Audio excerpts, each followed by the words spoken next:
Right, 67 got the chance earlier, along with other Celtic fan media, to get to speak to a current Celtic first team player, and they're always more than welcome on the channel. The chosen player was Stephen Welsh. Now, Stephen, it was explained, was like, I suppose, every Celtic player other than the internationals on holiday at the moment. So a big thanks to Stephen for doing the press conference today. We're going to let you hear what he had to say, response to my question, response to the other questions asked by other Celtic fan media outlets. We'll do that right now, and then I want to chat a little bit about the answer he gave to me, talking about Postecoglou's promises with regards to the youth academy and what he hopes happens in the coming weeks and months. So yeah, let's go for it.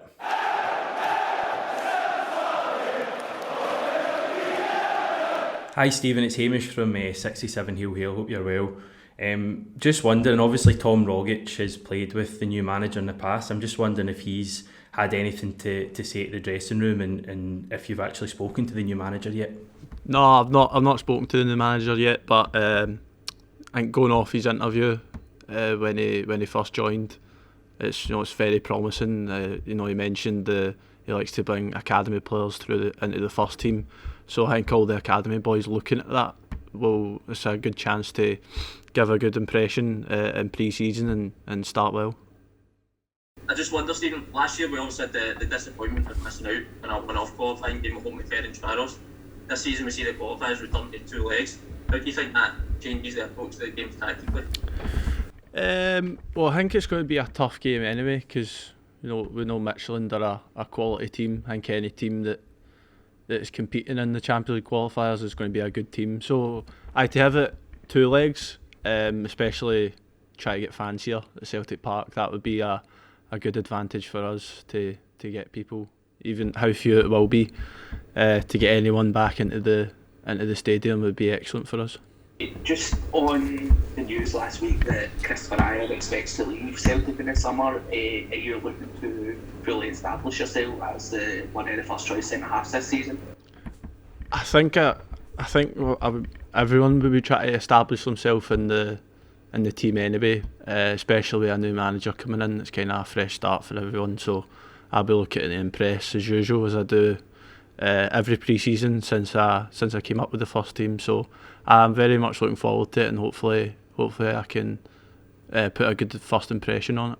I just want to ask you, do you think the Champions League campaign will be the road to redemption for the team after such a disappointing season? And have you had a chance to speak to the new manager yet? I think the Champions League campaign is massive for the club every season. I think financially for the club it's a big thing, and then for the players to go and compete at the highest level. So we're always looking to do well at the European stage, because that's what every player, that's the level every player that wants to play at. I'm just wondering, how tricky a task do you think this will be coming up against Midtjylland, because they're obviously more difficult games this time around, and do you think it's been made a bit trickier by the late arrival of the manager? I think going into this stage of Champions League, it's always going to be tricky tie. They saw the other teams that we could have drawn against as well. The 3 of them are big clubs in Europe, so we'll be looking to go and obviously get through, but we know how hard it'll be. So it's all about preparing the best we can over the next few weeks to get ourselves ready for what's going to be a tough game. We've got roughly about 5 weeks now until the first competitive game, and kind of, as you said, you're not spoken with the new manager yet. Is there trepidation or anxiety, or is it more everybody's very excited for what's coming next?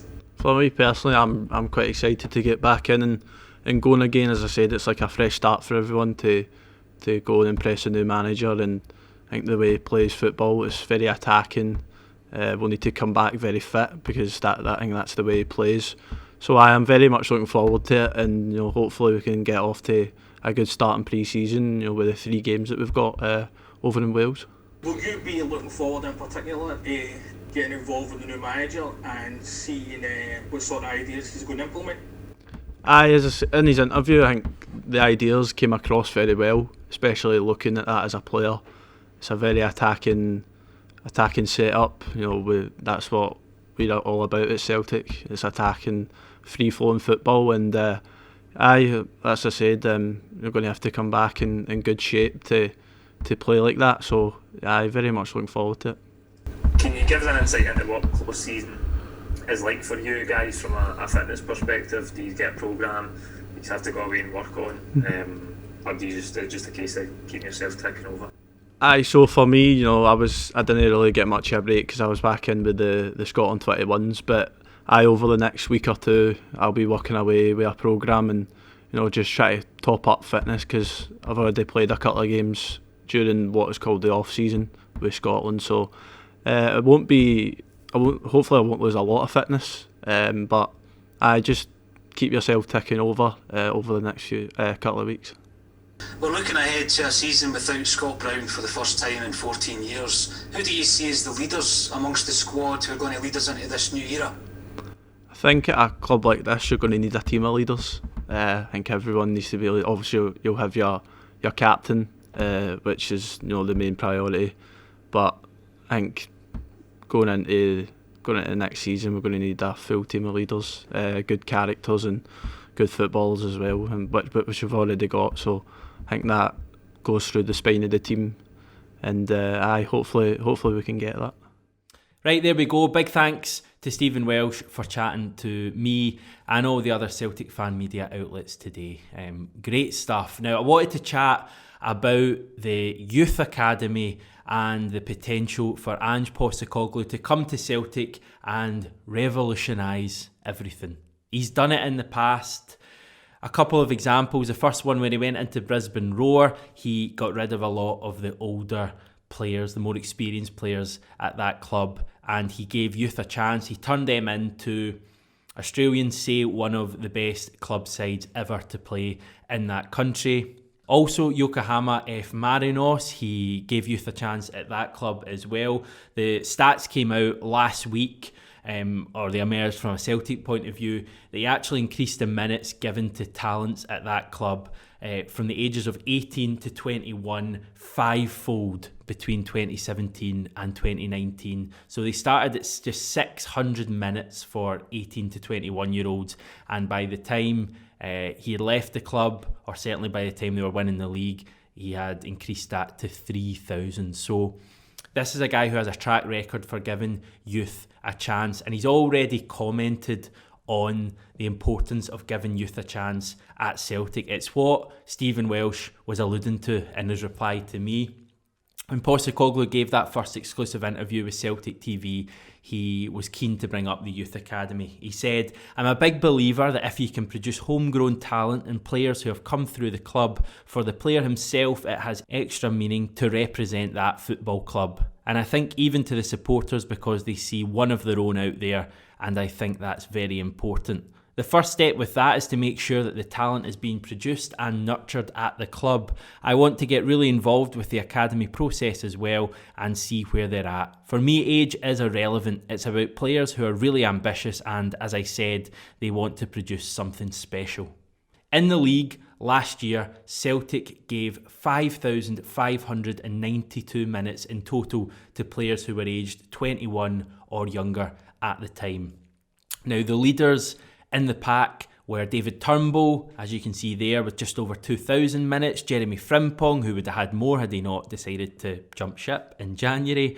And Stephen Welsh himself, who notched 1,366 minutes. But as you can see, below that, there's a lot of players who didn't really get much of an opportunity. We saw Adam Montgomery in the penultimate game of the season. We saw a bit of Karamo Kudembele, I think, in the last couple of games of the season. We saw the likes of Armstrong Oakleflex and Cameron Harper and Ewan Henderson during that wee stint when half of the squad, if not more, were in quarantine after the ill-fated trip to Dubai. So if it hadn't been for that, these numbers would have looked far worse, and you'd have probably only had 5, maybe 6 players on this list rather than the 10 that we see there. David Turnbull, Stephen Welsh are the only remaining players who played over 250 minutes last season and are at that age. Now, David Turnbull, I would suggest, will be a starter in the new Celtic team. I would suggest that. I think he's a star for now and he's a star for the future. Stephen Welsh, I think, can be a starter, but I wouldn't say he's guaranteed right now. He may start the season as a starter, but I think if Postecoglou looks to bring in a couple of centre-backs at least, which I'm sure he will, then I wouldn't say Welsh is guaranteed. Beyond that, who are the candidates to get more game time next season? The obvious one that you're probably screaming at your device is Karamoko Dembele. He only played 45 minutes in the league last season. You'd be expecting next season to be a big one for him if he's going to make it at Celtic, if he wants to be a success at Celtic and he really wants to knuckle down and get on with it and be given the opportunities. Next year's going to be a huge one. Adam Montgomery, I think, could have a big season as well. We aren't absolutely blessed with talent in the wing-back areas at the moment. I think that's probably the understatement of the century. Montgomery looked good in that game he played against St Johnstone, so I'm interested to see whether he can force his way into the reckoning, so to speak, next season. And Mikey Johnson as well. We keep saying next season is the big one for Mikey Johnson. We've been saying it for each of the last 3 or 4 seasons. Next year could be a huge one. There are opportunities there, and it seems like we finally have a manager there who will be willing to give the opportunities. Age doesn't matter to him, it's your readiness to play in the Celtic first team. We all recognise that. Stephen Welsh clearly recognises it. It clearly is something that registered with him when Postecoglou was speaking, and we have no reason to not believe that it's going to become the case. I think that's an exciting thing. There's not many things that get fans more excited than seeing a youth player coming through, so let's hope that one turns out the right way and we can get more Celtic players from the academy into the first team.